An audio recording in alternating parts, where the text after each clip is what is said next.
اور اے پیغمبر، ہم نے تم پر سچی کتاب نازل کی ہے جو اپنے سے پہلی کتابوں کی تصدیق کرتی ہے اور ان سب پر نگہبان ہے۔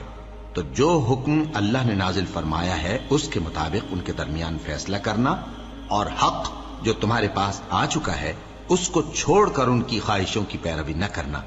ہم نے تم میں سے ہر ایک ملت کے لیے ایک دستور اور ایک طریقہ مقرر کیا ہے، اور اگر اللہ چاہتا تو تم سب کو ایک ہی شریعت پر کر دیتا، مگر جو حکم اس نے تم کو دیے ہیں ان میں وہ تمہاری آزمائش کرنا چاہتا ہے۔ سو نیک کاموں میں آگے بڑھو، تم سب کو اللہ کی طرف لوٹ کر جانا ہے، پھر جن باتوں میں تم کو اختلاف تھا وہ تم کو بتا دے گا۔ اور ہم پھر تاکید کرتے ہیں کہ جو حکم اللہ نے نازل فرمایا ہے اسی کے مطابق ان میں فیصلہ کرنا اور ان کی خواہشوں کی پیروی نہ کرنا، اور ان سے محتاط رہنا کہ کسی حکم سے جو اللہ نے تم پر نازل فرمایا ہے یہ کہیں تم کو بہکا نہ دیں۔ اب اگر یہ نہ مانے تو جان لو کہ اللہ چاہتا ہے کہ ان کے بعض گناہوں کے سبب ان پر مصیبت نازل کرے، اور اکثر لوگ تو نافرمان ہیں ہی۔ پس کیا یہ زمانہ جاہلیت کے سے فیصلے کے خواہش مند ہیں؟ اور جو لوگ یقین رکھتے ہیں ان کے لیے اللہ سے اچھا فیصلہ کس کا ہوگا؟ اے ایمان والو، یہود اور نصارہ کو دوست نہ بناؤ، یہ ایک دوسرے کے دوست ہیں، اور جو شخص تم میں سے ان کو دوست بنائے گا وہ بھی انہی میں شمار ہوگا۔ بے شک اللہ ظالم لوگوں کو ہدایت نہیں دیتا۔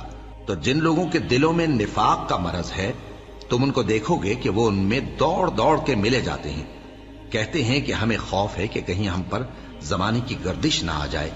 سو قریب ہے کہ اللہ فتح بھیجے یا اپنے ہاں سے کوئی اور امر نازل فرمائے، پھر یہ اپنے دل کی باتوں پر جو چھپایا کرتے تھے پشیمان ہو کر رہ جائیں گے، اور اس وقت مسلمان تعجب سے کہیں گے کہ کیا یہ وہی ہیں جو اللہ کی سخت سخت قسمیں کھایا کرتے تھے کہ ہم تمہارے ساتھ ہیں؟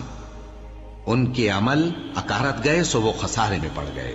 اے ایمان والو، اگر کوئی تم میں سے اپنے دین سے پھر جائے گا تو اللہ ایسے لوگ پیدا کر دے گا جن کو وہ دوست رکھے اور اسے وہ دوست رکھیں، اور جو مومنوں پر نرمی کرنے والے اور کافروں پر سختی کرنے والے ہوں، اللہ کی راہ میں جہاد کریں اور کسی ملامت کرنے والے کی ملامت سے نہ ڈریں۔